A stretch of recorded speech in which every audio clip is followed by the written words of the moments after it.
Think you've seen the world's last wild places? Think again. Welcome to Papua New Guinea, a place so mysterious, so raw, and so wildly different, it feels like stepping into another time. This isn't just a destination.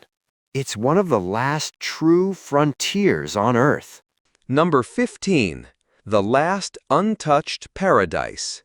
Tucked away just north of Australia, Papua New Guinea is often called Earth's last ecological frontier. It's about the size of California, roughly 178,000 square miles, but its rugged terrain is nearly impenetrable. Over 85% of the land is covered in dense rainforests and mountainous landscapes. Amazingly, only 3% of the population lives in cities. The rest? Scattered across isolated villages, many of which are still unreachable by road. Despite making up less than 1% of the Earth's land area, Papua New Guinea is home to nearly 7% of all known animal species, many of which can't be found anywhere else. And here's the kicker. Many Papuans carry traces of Denisovan DNA, an extinct human species that vanished over 30,000 years ago. That's right, people here still carry the legacy of a mysterious ancestor long gone from the rest of the world. Number 14. The Women Who Shape the Land. In Papua New Guinea, women aren't just part of society, they're the beating heart of it. With radiant smiles, dark skin, and naturally curly hair, these women are farmers, artisans, leaders, and linguists, often speaking 3 to 5 languages just to navigate daily village life. On Trebayand Island, society is matrilineal. Land and property are passed down through the mother's line, and children belong to the mother's clan. It's women who own the land, make key decisions, and preserve cultural traditions. Marriage? It's not what you'd expect. In many regions, if a woman chooses a partner, she'll visit his house at night. If she stays until morning and shares breakfast with him, it's considered a formal union. No need for a ceremony or family approval. And if she chooses to leave, she takes her children and a cooking pot. That pot isn't just for boiling water. It's a quiet but powerful symbol of freedom and independence. Number 13. The Tree Kangaroo Jungle Acrobat. High in the treetops of Papua New Guinea lives one of the most enchanting creatures on the planet, the tree kangaroo. Unlike their hopping Australian cousins, these furry monks of the forest are slow, thoughtful climbers, perfectly adapted to life in the canopy. With huge feet, hook-like claws, and a long balancing tail, they can leap from 60-foot-high branches without injury. But on the ground, they're hilariously awkward, often stumbling during short hops like someone jogging in oversized flip-flops.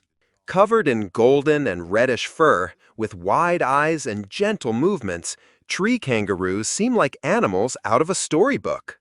They'll lick their paws, scratch their heads, and curl up like sleepy woodland spirits, rare, precious, and unforgettable. Number 12. The Asaro Mudmen. Ghosts from the Jungle.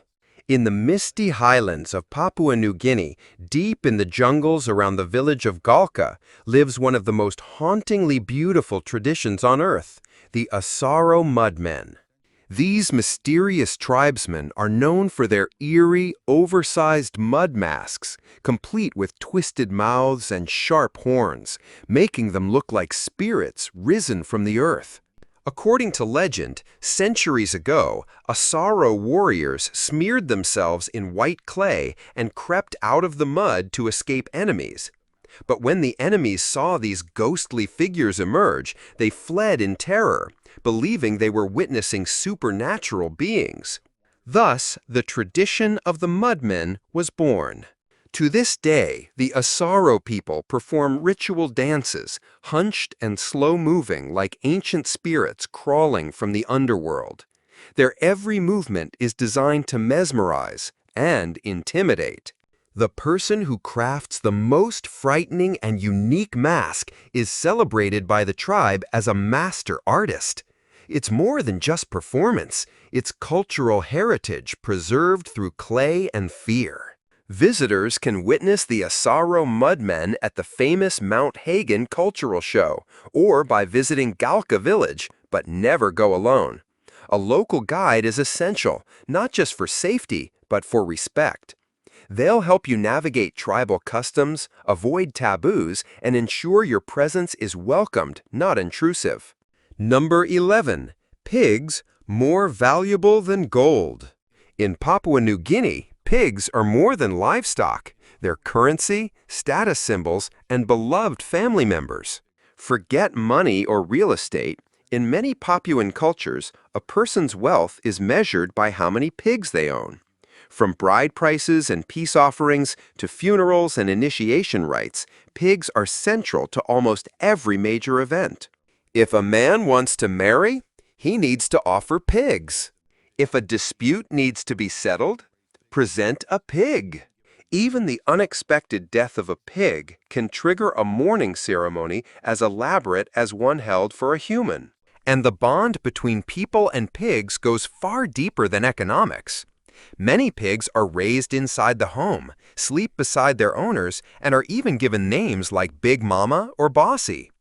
During festivals, pigs are dressed in flower skirts and paraded like honored guests. Boys learn to care for pigs from an early age. It's a skill as essential as farming or fishing.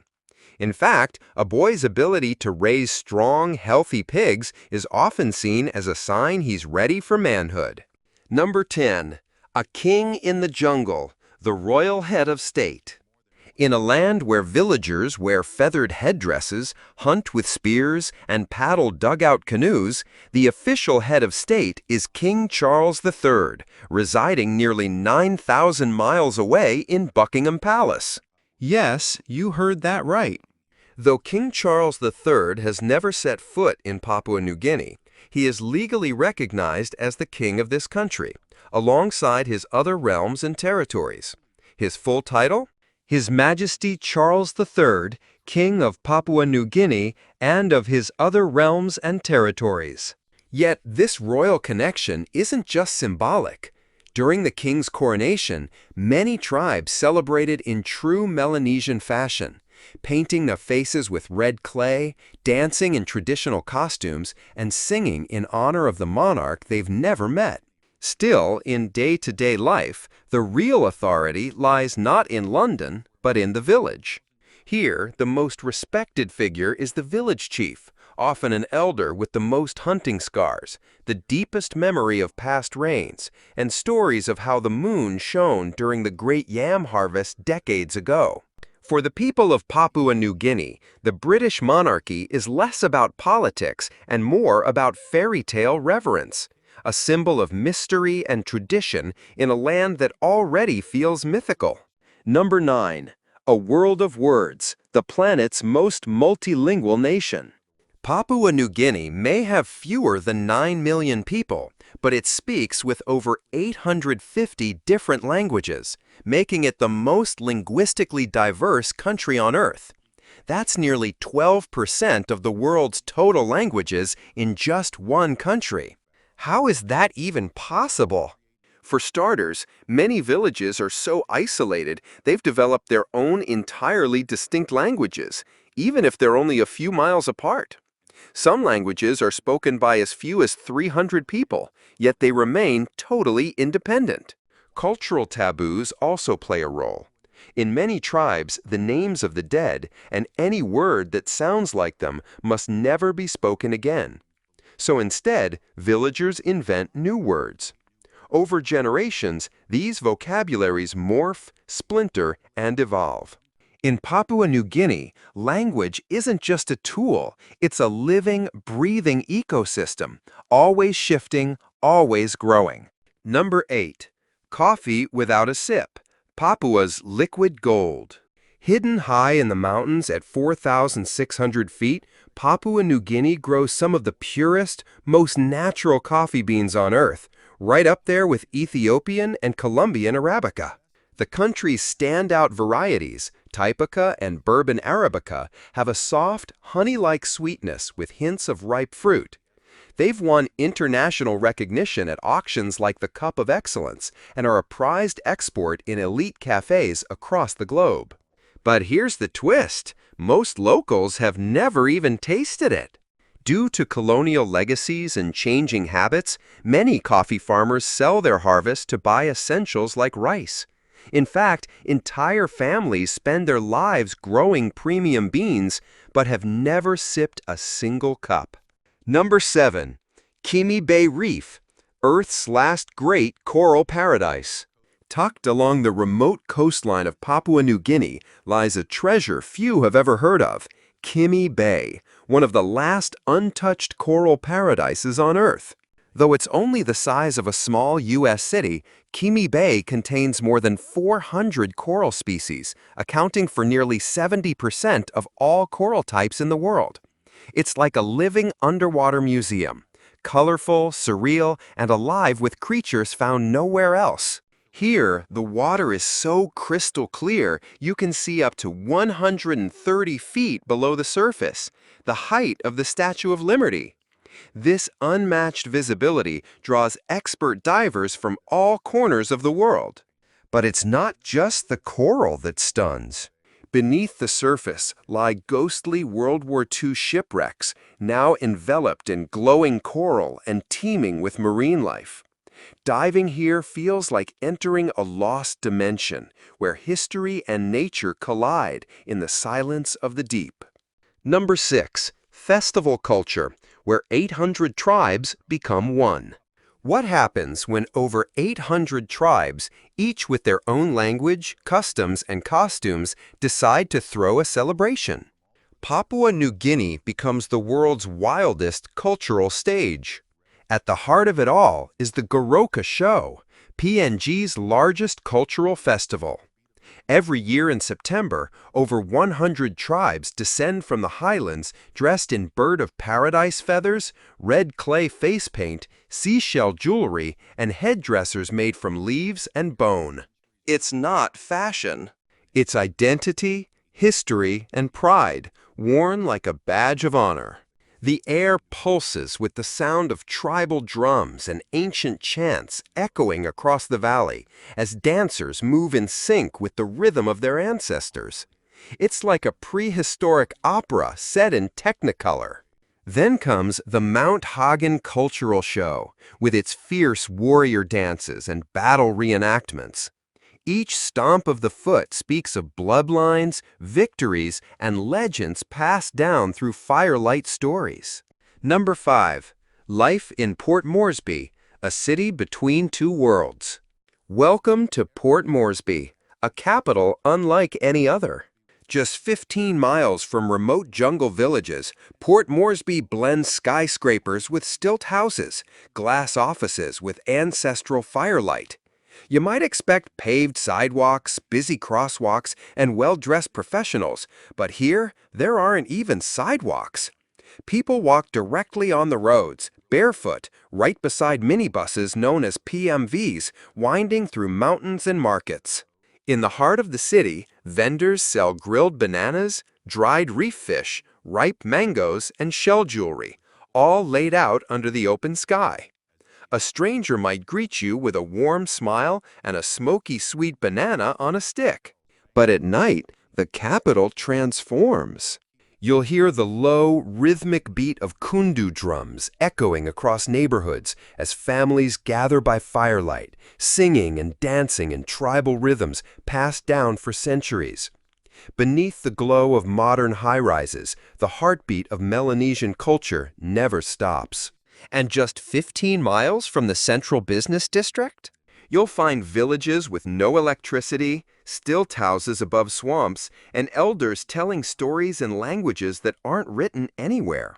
Ancient rituals, face paints, and ceremonial dances continue as if the modern city doesn't exist. With fewer than 400,000 residents, Port Moresby is more than just a capital. It's a living museum where tradition and modernity walk barefoot together, side by side. Number 4. the sacred temple, only for the brave. Hidden deep in the jungle communities lies a place you're not allowed to enter unless you're ready to prove your courage. This is the House Tambaran, or Spirit House, the spiritual heart of the Sepik people. With its soaring roof carved with mythical symbols and a fire that burns day and night, it's said to house the spirits of the ancestors. But it's not a home. It's a temple of transformation. Young boys are brought here to be shaped into men, not just through stories and wisdom, but through trials. Under the guidance of the houseman, or the elder leaders, they learn to hunt, survive, and lead with strength and humility. The final test? A rite of passage unlike any other. Number 3. Cost of living and visa. Affordable life on the edge of the world. Thinking about escaping the hustle of the West for something more raw, more real? Papua New Guinea might just be your next great adventure. In 2025, the cost of living here is surprisingly low, especially for Americans. A one-bedroom apartment in the city center rents for about $200 a month. In the suburbs, around $150. Utilities, electricity, water, and gas come to just $40 monthly. Even high-speed internet, 60 Mbps or more, costs just $20, though speeds may vary in remote areas. Hungry? A hearty meal at a local eatery costs only $3, while a romantic dinner for two at a mid-range restaurant runs about $20. Public transport is ultra cheap, too. $0.40 for a bus ride, or $15 for a full monthly pass. To visit, U.S. citizens need a visa, which you can apply for online as an e-visa or through the nearest Papua New Guinea embassy. Tourist visas typically last 60 days, and your passport must be valid for at least 6 months beyond your stay. With these costs and experiences, would you live here? If yes, comment 1. If no, comment 0 below. Number 2. Flying to the market, boating home, adventures in daily life. Imagine this. Your morning grocery trip begins with a plane ride. That's everyday life in Papua New Guinea. With over 80% of roads unpaved and many turning into mud pits during the long rainy season, interstate travel is nearly impossible. Instead, villagers rely on small aircraft like Twin Otters and Cessna Caravans to hop between towns. Some airstrips are nothing more than grass fields, where kids play soccer and families gather just to watch the plane land. It's not just transport, it's a community event. Where there's no runway, pilots drop supplies from the sky using ropes, everything from medicine and school books to, yes, even live pigs as honored VIP deliveries. And on the water? Many locals canoe or boat for hours just to reach the nearest market, passing through lush mangroves, dolphins, and seabirds. It sounds like a National Geographic documentary, but it's simply a normal day in this wild, water-bound nation. Number 1. Traditional food, a feast of the forest and fire. Food in Papua New Guinea is a celebration of earth, fire, and tradition. The national dish, mumu, is a full sensory feast cooked underground. Layers of pork, sweet potatoes, green bananas, taro, leafy greens, and coconut milk are wrapped in banana leaves, placed on hot stones, and buried for hours. The result? A warm, smoky, earthy stew, tender and rich with mountain flavors. Daily meals center around cow or sweet potatoes, eaten by most locals 2 to 3 times a day, like rice in other parts of the world. Craving something fresh? Try kakakota, raw reef fish marinated in lemon juice and coconut milk. It's creamy, tangy, and refreshing, like a South Pacific twist on ceviche. And no celebration is complete without the roast pig, a symbol of wealth and pride. Cooked whole over bamboo, glazed with pork fat, seasoned with wild herbs and salt, and served like royalty.